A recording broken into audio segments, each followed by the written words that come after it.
ಶುಭೋದಯ, ನಮಸ್ಕಾರ, welcome to Yoyo Kannada. ಬನ್ನಿ ಈಗ ನೋಡೋಣ ಈ ದಿನದ ರಾಶಿ ಫಲಗಳನ್ನ. ಮೊದಲಿಗೆ ಮೇಷರಾಶಿ. ಇಂದು ನಿಮಗೆ ಧೈರ್ಯ ಮತ್ತು ಸಂಕುಚಿತ ಮನೋಭಾವದಿಂದ ಪಾರಾಗಲು ಸಹಾಯ ಮಾಡುವ ಅವಕಾಶಗಳು ಬರುತ್ತವೆ. ಕೆಲಸಗಳಲ್ಲಿ ಯಶಸ್ಸಿದೆ, ಆದರೆ ಭಾವನಾತ್ಮಕವಾಗಿ ಸಾಂತ್ವನೆಯನ್ನ ಹುಡುಕಲು ನಿಮ್ಮ ಆಸಕ್ತಿಗಳನ್ನ ತೂಗಿಕೊಳ್ಳಬೇಕಾಗುತ್ತೆ. ವೃಷಭ ರಾಶಿ.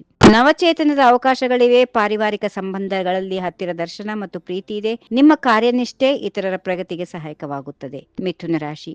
ನಿಮ್ಮ ಬುದ್ಧಿವಂತಿಕೆಯಿಂದ ಹೊಸ ಸಮಸ್ಯೆಗಳನ್ನ ಪರಿಹರಿಸಬಹುದಾಗಿದೆ, ಆದರೆ ಕೆಲವೊಮ್ಮೆ ತ್ವರಿತ ನಿರ್ಧಾರಗಳನ್ನು ತೆಗೆದುಕೊಳ್ಳಲು ಅಧಿಕೃತ ರೀತಿ ನಡೆಯುತ್ತೀರಿ. ಧೈರ್ಯ ಮತ್ತು ಸ್ಥಿರತೆಯನ್ನ ಕಾಪಾಡಿಕೊಳ್ಳಿ. ಕರ್ಕ ರಾಶಿ. ಹಣಕಾಸು ವಿಷಯದಲ್ಲಿ ಉತ್ತಮ ಆದಾಯದ ಅವಕಾಶಗಳಿವೆ. ದೈಹಿಕ ಆರೋಗ್ಯದಲ್ಲಿ ಕೆಲವು ಸಮಸ್ಯೆಗಳಿರೋದ್ರಿಂದ ಗಮನ ಹರಿಸಿ. ಸಂಬಂಧಗಳಲ್ಲಿ ಉದಾರತೆ ತಲುಪಲು ಇದು ಉತ್ತಮ ಸಮಯ. ಸಿಂಹ ರಾಶಿ. ನಿಮ್ಮ ಶಕ್ತಿಯನ್ನ ಹೊಸ ಉದ್ದೇಶಗಳನ್ನ ಪೂರೈಸಲು ಸಾಧಿಸಲು ಬಳಸುತ್ತೀರಿ. ನೀವು ಹೆಚ್ಚು ನಿರಾಶಾವಾದವನ್ನ ಅನುಭವಿಸಬಹುದು. ಆರಾಮ್ ಮತ್ತು ವಿಶ್ರಾಂತಿಯ ಅಗತ್ಯ ಇದೆ. ಕನ್ಯಾ ರಾಶಿ. ಕಾರ್ಯನಿರ್ವಹಣೆಯಲ್ಲಿ ಹೆಚ್ಚು ನಿಷ್ಠೆ ಮತ್ತು ಆಸಕ್ತಿ ಇರುತ್ತದೆ.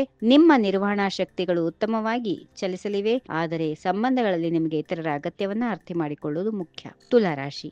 ಕೆಲವು ಹೊಸ ಸವಾಲುಗಳನ್ನ ನಿಮ್ಮ ಮುಂದೆ ಹಾಕಿಕೊಳ್ಳುತ್ತೀರಿ, ಆದರೆ ಶಾಂತಿ ಮತ್ತು ಸಮತೋಲನವನ್ನ ಕಾಪಾಡಿಕೊಂಡು ಮುನ್ನಡೆಯಿರಿ. ಕೌಶಲ್ಯವು ಇತರರನ್ನ ಪ್ರಭಾವಿತ ಮಾಡಬಹುದು. ವೃಶ್ಚಿಕ ರಾಶಿ. ನಿಮ್ಮ ಸೃಜನಶೀಲತೆ ಪರಿಪೂರ್ಣವಾಗಿದ್ದು ಹೊಸ ಪ್ರಾಜೆಕ್ಟ್ಗಳಲ್ಲಿ ಯಶಸ್ಸು ಸಿಗುತ್ತದೆ. ಭಾವನಾತ್ಮಕ ಬಾಂಧವ್ಯಗಳನ್ನ ಧೈರ್ಯದಿಂದ ನೋಡಿಕೊಳ್ಳಿ. ಕ್ರಿಯೆಗಳನ್ನ ಪ್ರತಿಬಿಂಬಿಸುವುದನ್ನ ಗಮನದಲ್ಲಿಟ್ಟು ನೋಡಿ. ಧನುರಾಶಿ. ಈಗ ಈ ಸಮಯದಲ್ಲಿ ಹೊಸ ಪ್ರಯತ್ನಗಳಿಗೆ ಪೂರ್ಣ ಮನಸ್ಸು ಮಾಡಲು ಉತ್ತಮ ಸಮಯವನ್ನ ಪ್ರಬುದ್ಧವಾಗಿ ವಿನಿಯೋಗಿಸಿ ತಮ್ಮ ಆತ್ಮವಿಶ್ವಾಸವನ್ನ ಹೆಚ್ಚಿಸಿಕೊಳ್ಳಿ. ಮಕರ ರಾಶಿ. ಹಣಕಾಸು ನಿರ್ವಹಣೆ ಅಥವಾ ಗುರಿ ಸಾಧನೆಗೆ ಸಂಬಂಧಿಸಿದ ಕಾರ್ಯಗಳಲ್ಲಿ ನಿಮ್ಮ ಶಕ್ತಿಯನ್ನು ಬಳಸಿ, ಆದರೆ ನಿಮ್ಮ ದೈಹಿಕ ಮತ್ತು ಮಾನಸಿಕ ಆರೋಗ್ಯವನ್ನ ನಿಯಂತ್ರಣದಲ್ಲಿಟ್ಟುಕೊಳ್ಳಿ. ಕುಂಭರಾಶಿ. ಶಕ್ತಿಯ ವಿಚಾರದಲ್ಲಿ ನೀವು ಸನ್ನಿವೇಶವನ್ನ ನಿಯಂತ್ರಣ ಮಾಡಬಹುದು. ಸಂಬಂಧಗಳಲ್ಲಿ ನಿಮಗೆ ಹೊಸ ಅವಕಾಶಗಳು ಸಿಗುತ್ತವೆ. ನೀವು ನಿಮ್ಮ ಬಾಂಧವ್ಯಗಳನ್ನ ಉತ್ತಮ ರೀತಿಯಲ್ಲಿ ನೋಡಿಕೊಳ್ಳಬಹುದು. ಕೊನೆಯದಾಗಿ ಮೀನರಾಶಿ. ಈ ದಿನದಲ್ಲಿ ಭಾವನಾತ್ಮಕವಾಗಿರುತ್ತೀರಿ. ಜೀವನದಲ್ಲಿ ಹೊಸ ಮಾರ್ಗಗಳನ್ನು ಅನುಸರಿಸಲು ಪ್ರೇರಿತರಾಗಬಹುದು. ಗುರುಗಳು ಅಥವಾ ಹಿರಿಯರಿಂದ ಸ್ಫೂರ್ತಿಯ ದಾರಿ ಹಿಡಿಯುತ್ತೀರಿ.